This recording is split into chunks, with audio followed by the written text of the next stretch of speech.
अस्सलामु अलैकुम वरहमतुल्लाहि वबरकातुहू।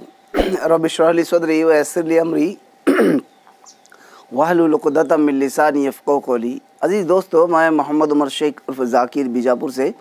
आइए आज के इस वीडियो में हम कैसे सवाली पर्चा हल किया जाता है समझने की कोशिश करेंगे कि टेट सी टेट का सवाली पर्चा उसके जवाब तक हम कैसे पहुंचा जाता है या किस तरीके से हम सवाली पर्चे को हल करें।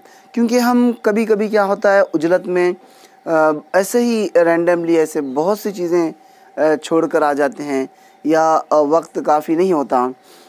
कभी कभी ऐसे होता है कि हम बहुत से सवालात को छोड़कर आ जाते हैं या रैंडमली आखिरी के सवालात को रैंडमली डाल कर आ जाते हैं, लेकिन वो जो हम रैंडमली ऐसे ही टिक करके आ गए हैं उसमें से कई सवालात ऐसे होते हैं जो हमें आते हैं, जो हमें बाद में घर पे आने के बाद पता चलता है कि ये बहुत आसान थे। आसान सवालात को मैंने ऐसे ही अंदाज़े के मुताबिक हम डाल कर आए हैं, ये कभी घर पे आने के बाद पता चलता है। अजीज़ दोस्तों, आइए मैं आपको ये बता दूं आज कि कैसे एक तरीका होता है जो आसान सवालात भी आपके हल हो जाएं, मुश्किल सवालात भी आपके हल हो जाएं। अजीज़ दोस्तों, जब हम सवाली पर्चा हमारे हाथ में आता है तो हम उसे ओपन करेंगे तो उसके अंदर एक OMR सीट होता है। आप जानते हैं OMR सीट हम निकाल कर अपने पास रख लेंगे ताकि OMR सीट में ही हमें शेड करना होता है। सवाली पर्चा अलग होता है और OMR सीट अलग होता है। चलिए, सवाली पर्चा उसमें 6 मज़ामीन होते हैं, जैसे आप जानते हैं 1 से लेकर 150 तक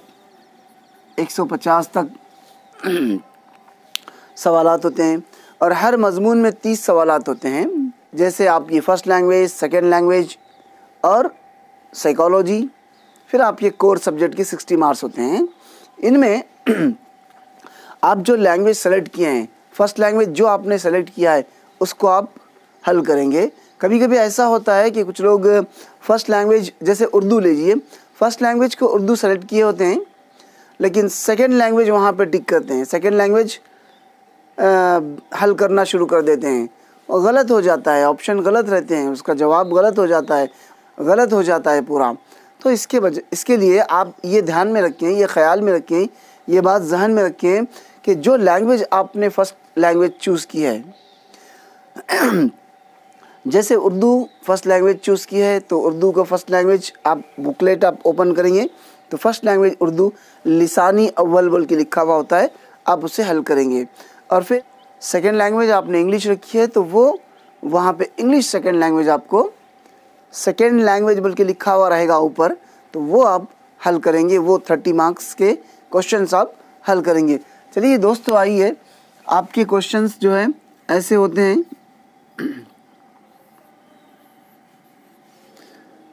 इसमें A1 2 3 4 होता है। फिर ये सवाल नंबर 2 है तो ये भी इसमें 1 2 3 4, ये मिसाल के तौर पर बता रहा हूँ मैं आपको। ऐसे यहाँ से 30 तक होते हैं, फिर यहाँ 31 से 60, फिर 61 से 90 से ऐसे जो है 150 तक होता है, 150 तक होता है आपको। आप हल कैसे करेंगे? देखिए, एक राउंड पहले जब आप क्वेश्चन पेपर ओपन करेंगे, OMR सीट निकालेंगे, OMR सीट पे आप अपना नाम, अपना रजिस्टर नंबर, अपना थंब वगैरह सब प्रोसीजर जो पूरा कंप्लीट करेंगे। कंप्लीट करने के बाद आप सवाली पर्चे की तरफ आएंगे। सवाली पर्चे में आप पहला सवाल पढ़ेंगे। पहला सवाल पढ़ने के बाद फ़र्ज़ कर लीजिए कि पहले सवाल का जवाब आपको आता है, फ़ौरन आता है, कोई उसमें सोचने की ज़रूरत नहीं पड़ती, सिर्फ पढ़ते ही आपको सवाल का जवाब मालूम है और उसका थर्ड नंबर उसका आंसर है, उसका जवाब। आपको ऑप्शन रहेंगे 4 ऐसे। OMR सीट में ऐसा रहेगा, सवाली पर्चे में ऐसा नहीं रहेगा। सवाली पर्चे में एक सवाल और 4 अलग अलग ऑप्शन रहेंगे। उसका थर्ड नंबर ऑप्शन उसका सही है पहले क्वेश्चन का, तो आप अपने OMR सीट में जाके थर्ड नंबर पे शेड कर देंगे। और एक चीज़ आपको मैं बता दूं, शेड करने के लिए हम अक्सर क्या करते हैं ये जो दायरा होता है हमारा ऑप्शन में, इसको हम बीच से दरमियान से शुरू करते हैं, ऐसे ऐसे ऐसे शेड करते हैं, लेकिन ऐसे मत शेड कीजिए आप। अब क्या कीजिए, एक जो दायरा होता है ये दायरे को आप पहले इस दायरे के आखिरी किनारे पे पूरा ऐसे एक दायरा ऐसे मार के, ऐसे ही बग़ैर हाथ उठाए ऐसे ऐसे कर दीजिए।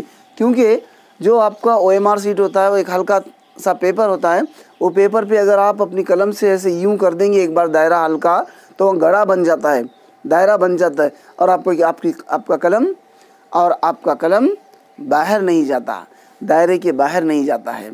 चलिए, एक ये बात हो गई। और दूसरी बात मैं आपको बता दूं कि क्वेश्चन पेपर आप उठाएंगे तो पहला सवाल आपने पढ़ा और आपको आता है, पहले सवाल का जवाब पढ़ते ही मतलब मालूम है आपको, ऑथेंटिक मालूम है आपको, तो आप उसे हल करेंगे। हल करके आपके क्वेश्चन पेपर पे ऐसे मार्क लगा देंगे, क्वेश्चन पेपर में, OMR में नहीं, क्वेश्चन पेपर में जो उसका।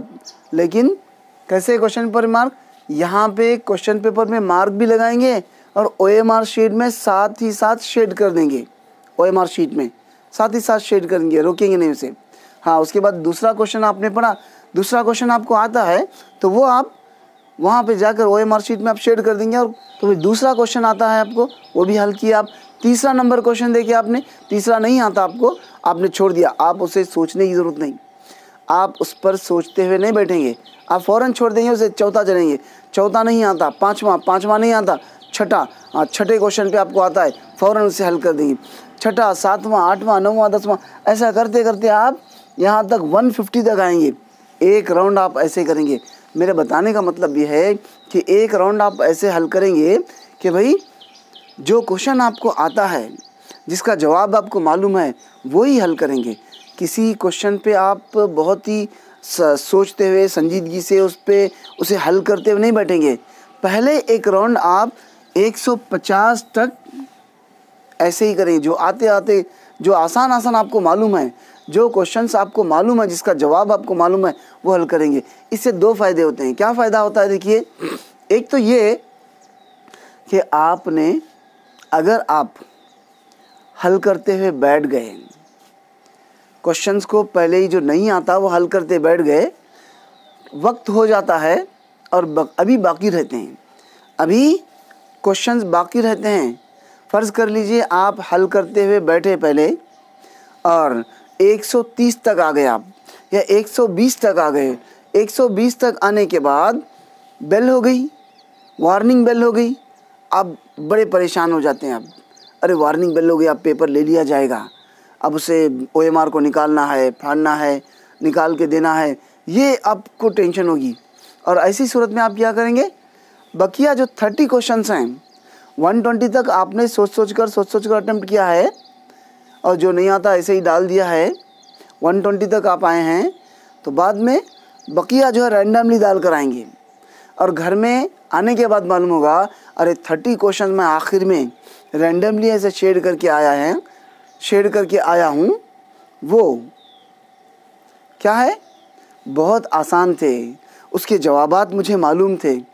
उन 30 क्वेश्चंस में से 10 ऐसे थे जिसके जवाबात मुझे मालूम थे, लेकिन मैं रैंडमली करके आया, वो गलत हो गए मेरे, तो ये आपको अफसोस होगा। तो उसके बजाय आप एक राउंड जो यहाँ की आसान सवालात जो होते हैं वो आप हल कर सकते हैं, वो आपको उसके जवाबात मालूम होते हैं, वो भी आपको मार्क्स मिलेंगे।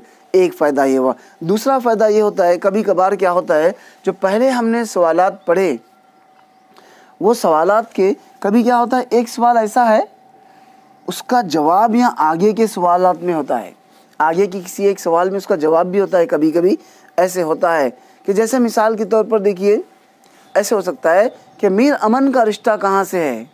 मीर अमन कहाँ के थे, जिन्होंने किताब लिखी बागो बहार, बड़ी मशहूर है, मीर अमन कहाँ के थे, एक सवाल यहाँ पे। अब आपको मालूम नहीं है, आप उसे छोड़ दीजिए पहले राउंड में। आगे आएंगे, एक क्वेश्चन ऐसे है, समझिए कि मीर अमन दहलवी ने एक किताब लिखी जिसका नाम ये है, ऐसे सवाल कि मीर अमन दहलवी, जवाब सवाल में ही देखिए इनका रिश्ता कहाँ है। मीर अमन दहलवी ने एक किताब लिखी जिसका नाम डैश डैश है, ये सवाल है यहाँ पे, तो उसका जवाब वहाँ पे बागो बाहर होगा। लेकिन आपको यहाँ के एक सवाल का जवाब इसमें मिल गया। जैसे यहाँ पे क्या सवाल था, मीर अमन का रिश्ता या निस्बत यहाँ से है, नहीं मालूम था, लेकिन आपको यहाँ पे मिल गया। यहाँ पे क्या है सवाल, यहाँ पे क्या है सवाल, मीर अमन दहलवी ने ये किताब लिखी। अब मीर अमन दहलवी यानी दिल्ली के रहने वाले थे, इसमें बताया जा रहा है। तो यहाँ आपको उसका जवाब मिल गया, मीर अमन दहलवी का। ये 2 फ़ायदे हो गए। चलिए, हाँ, जब आप एक राउंड ऐसे करेंगे, एक राउंड पूरा आपका मुकम्मिल होगा, तो दूसरे राउंड में अगर आपके पास बहुत वक्त बचा है, ज़्यादा वक्त बचा है, पहला राउंड आपका बहुत कम वक्त में हो गया, तो सेकेंड राउंड भी आप ज़रा सोच के एक ऐसा राउंड करेंगे, फिर तीसरा राउंड आप मुकम्मिल कर देंगे। हाँ, अगर आपके पास वक्त ही नहीं बचा है, फर्स्ट राउंड में आपको वक्त चला गया, सेकेंड राउंड के लिए वक्त नहीं बचा है ज़्यादा, तो आप क्या करेंगे, वही जहाँ जो आप छोड़े हैं, जो क्वेश्चन को आप छोड़े हैं, आपको मालूम है आप क्वेश्चन पेपर में ऐसा जो किए हैं वो हल किए हैं, और जो नहीं किया उसको छोड़ दिए, तो वो देखेंगे आप कि जो क्वेश्चन मैंने छोड़ दिया है उस पर आप सोचेंगे।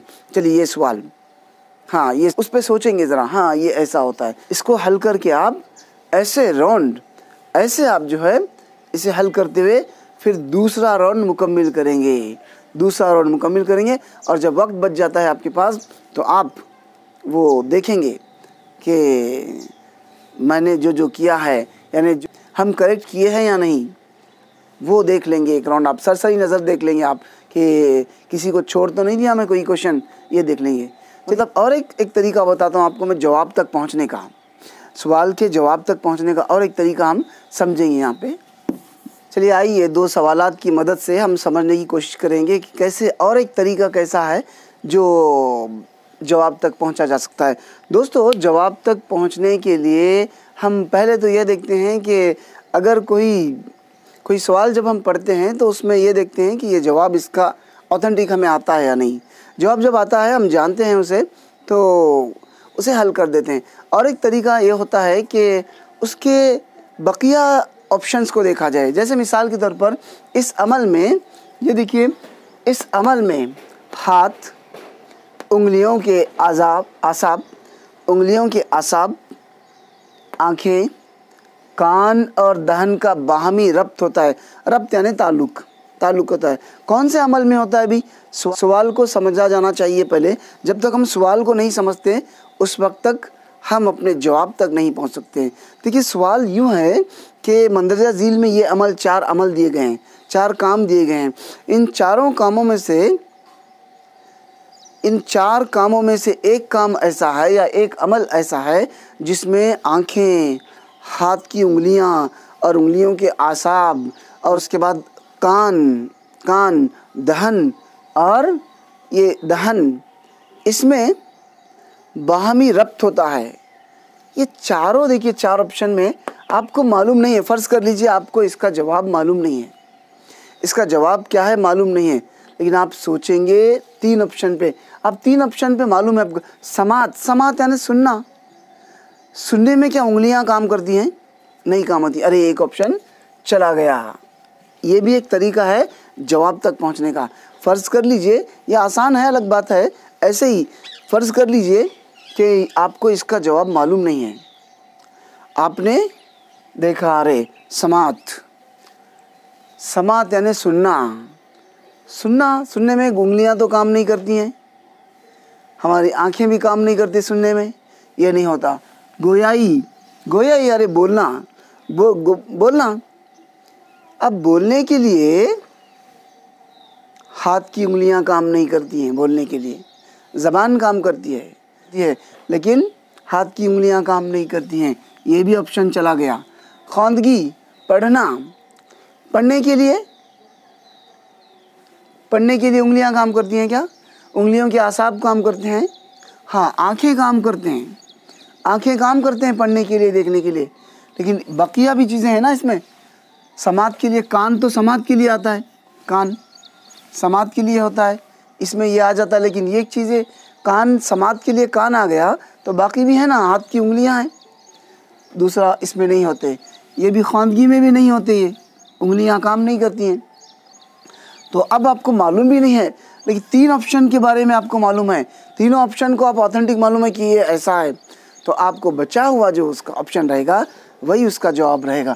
जैसे यहाँ पे इसका जवाब देखिए, ये जवाब इसका सही है, क्योंकि हाथ की उंगलियाँ तहरीर में, तहरीर यानी लिखना, हाथ की उंगलियाँ और उसके बाद हमारे कान सुनकर लिखते हैं ना, और आँखें भी होती हैं, आँखें जब देख कर लिखते हैं और लिखते वक्त देखते हैं तो आँखें भी काम करते हैं, इसमें तमाम का बाहमी रब्त होता है, ये जवाब उसका सही होता है। आइए चलते चलते मैं आपको साथ में और एक चीज़ बता दूं। एक सवाल आपको होता है कि ऐसे, जैसे एक सवाल मैंने यहाँ पे लिख दिया है, झील में मुज़क्कर लफ्ज़ है, मुज़क्कर मुअन्नस पहचानता है। देखिए मुज़क्कर मुअन्नस पहचानने के लिए कहा जाता है, आपको मुज़क्कर और मुअन्नस पहचानने के लिए आप एक तरीका इस्तेमाल कीजिए। वैसे इसका क़वाइद की रौ से अलग तरीका है, ये अलग तरीका है क़वाइद के रौ से, और इसके उसूल अलग हैं, लेकिन आपको टेट और सेट एग्ज़ाम में आपको जल्द आप समझ जाएं, आप इसे इस्तेमाल करेंगे, इस लफ्ज़ को अपने जुमलों में इस्तेमाल करेंगे। मिसाल के तौर पर यहाँ पे देखिए, अभी आपको मालूम नहीं है शब्द मुज़क्कर है या मुअन्नस है, आप उसे अपनी ज़बान में इस्तेमाल कीजिए। जैसे शब अच्छा है कहते हैं या शब अच्छी है कहते हैं।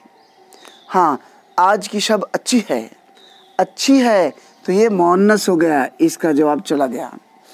अब देखिए हमें मुज़क्कर पहचानना है, फ़िज़ा हवा, अच्छी है या बुरी है, अच्छी है या अच्छा है, हम इसे अच्छा नहीं कहते बल्कि अच्छी कहते हैं, तो अच्छी है तो मुअन्नस है, तो ये भी इसका ऑप्शन चला गया।